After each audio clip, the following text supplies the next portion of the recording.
जी बिस्मिल्लाहिर्रहमानिर्रहीम। स्टूडेंट्स, हम लोगों ने इनकम टैक्स के रूल्स जो हैं वो उनके ऊपर बात करना स्टार्ट किया है। इंशाल्लाह जल्द ही वो लेक्चर्स भी आने वाले हैं जब हम इनकम टैक्स के इन रूल्स को जो है वो अप्लाई करेंगे और जनाब हम सीखेंगे कि न्यूमेरिकल में हमने इसको किस तरह से यूज़ करना है।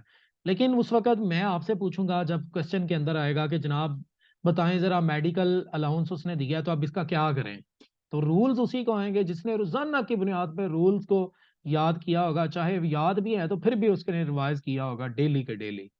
मैंने लास्ट टाइम आपको पढ़ाना शुरू किया था कि कौन कौन सी चीजें हैं जो फुली टैक्सेबल होती हैं और उन पे टैक्स लगता है। वो जनाब हमने आज पॉइंट नंबर 9 से डिस्कशन जो है वो शुरू करनी है। तो पॉइंट नंबर 9 को देखें तो कह रहा है डायरेक्टर मीटिंग फी जब भी क्वेश्चन में आएगी फुली टैक्सेबल होगी। Any facility which is not according with the term of employment, कोई भी आपको ऐसी फैसिलिटी मिली है जो आपके जॉब एग्रीमेंट के अंदर शामिल नहीं है लेकिन आपको वो फैसिलिटी मिली है तो वो जनाब वाली आपकी टैक्सेबल होगी। मिसाल के तौर पे मैं कॉलेज में पढ़ाता हूँ तो कॉलेज में तो पढ़ाने का मेरा उनके साथ एग्रीमेंट है, लेकिन अगर वो मुझे खाना दे रहे हैं तो ये तो मुझे फैसिलिटी मिले ना, तो इसके ऊपर टैक्स होगा। उसके बाद जी, या वो मेरे बच्चों का मुझे ट्रीटमेंट देते हैं हॉस्पिटल से तो वो भी जो है वो टैक्सेबल होगा। लेकिन वो ट्रीटमेंट की सूरत हो सकती है क्या जी कि वो अगर आपको पे करते होंगे वो अलाउंस, या मेरे घर का कोई मालिक वो है माली तो वो उसको जनाब सैलरी मेरे उस एम्प्लॉयर की तरफ से मिल जाती है तो वो भी टैक्सेबल होगा, ये इसका मतलब था। उसके बाद 11 नंबर पॉइंट है any asset given by the employer if the rate of depreciation is not given. जनाब आपको किसी भी किस्म का एसेट मालिक की तरफ से मिला है और वो फ्री में मिल गया है तो वो आपका टैक्सेबल है, अगर उसके ऊपर डेप्रिसिएशन रेट नहीं दिया। और अगर सर डेप्रिसिएशन रेट दिया है तो डेप्रिसिएशन रेट देने की सूरत में उसने देखें आगे खुद बता दिया हुआ है any asset given by the employer if rate of depreciation is given then क्या करेंगे, अमाउंट ऑफ एसेट को लिखेंगे multiply by rate of depreciation करेंगे, जो जवाब आएगा उसके ऊपर टैक्स लगाएंगे। ओके हो गया जी। उसके बाद मजीद थोड़ी सी बात आगे करते हैं। पॉइंट नंबर 13, एनी एसेट और फैसिलिटी गिवन बाय एम्प्लॉयर।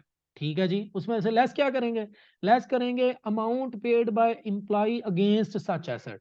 आपको एसेट फर्ज करें आपने कोई चीज उससे ली है, कोई गाड़ी ले ली है, वो आपको मिली है 10 लाख रुपए की, और 10 लाख रुपया आपने जब उसे दिया वो गाड़ी आपको मिली तो आपको आपने ना उसे 2 लाख दे भी दिया है क्योंकि मालिक ने कहा था 2 लाख दो और मुझसे 10 लाख वाली गाड़ी ले लो। तो बाकी कितना बच गया 8 लाख, उस 8 लाख के ऊपर जनाब टैक्स होगा। कोई भी एसेट हो सकता है।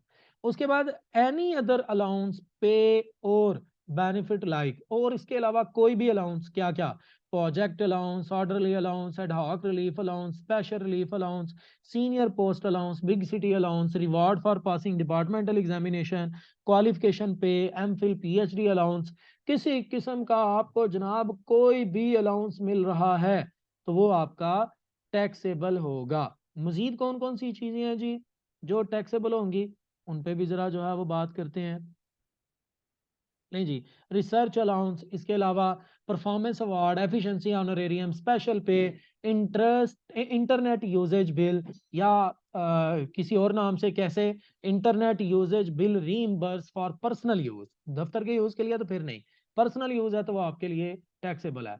Any consideration of for an employment agreement from any past present और पर्सपेक्टिव एम्प्लॉयर, आपको किसी किस्म की कोई कंसिडरेशन मिल रही है, कोई फायदा मिल रहा है तो आपका टैक्सेबल होगा।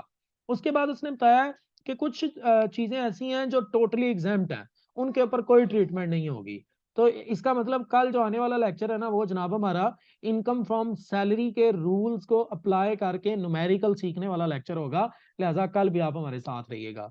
कौन कौन सी चीजें हैं जिस पे टैक्स नहीं लगेगा, इंटरनेट बिल है अगर दफ्तर के यूज के लिए, अलाउंस फॉर ऑफिस पर्पज है, कोई भी ऑफिशियल ड्यूटी आपको दी गई उसके बदले में आपको कोई अलाउंस वगैरह मिला है, pick and drop facility employer आपको दे रहा है, रिफ्रेशर और मैनेजमेंट और ट्रेनिंग कोर्स, आपको कोई भी ट्रेनिंग वगैरह करवाई जाती है, any amount receive from from worker profit participation fund, super innovation fund, any grant receive from बोन बेनुवलेंट फंड। ये आपके डिफरेंट किस्म के फंड्स हैं जी। आपको अगर इन फंड्स में से किसी किस्म का कोई जो है वो फंड मिला होगा तो वो एग्जेम्प्ट होगा, क्वेश्चन के अंदर आने वाली कोई ऐसी इंफॉर्मेशन उसको हम ट्रीट नहीं करेंगे।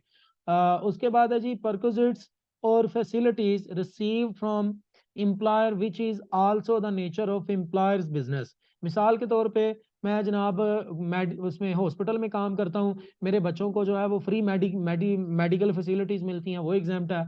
मैं कॉलेज में जॉब करता हूँ, मेरे बच्चों को फ्री एजुकेशन मिलती है, ये भी एग्जाम्प्ट है। मैं होटल में जॉब करता हूँ, मुझे फ्री खाना मिलता है, वो भी एग्जाम्प्ट है। मतलब जिस नेचर का बिजनेस है, अगर उसी नेचर की आपको फैसिलिटी मिल रही है तो वो एग्जाम्प्ट होगी। आगे उसने बता भी दिया है दो एग्जांपल्स की सूरत में। तो ये जनाब हमारा इनकम फ्रॉम सैलरी मोर और लेस कंप्लीट हो चुका है। आने वाले लेक्चर में हम इसकी इंशाल्लाह प्रैक्टिस करेंगे, फिर इनकम फ्रॉम प्रॉपर्टी की तरफ बढ़ेंगे। Keep watching Aftab Attari official.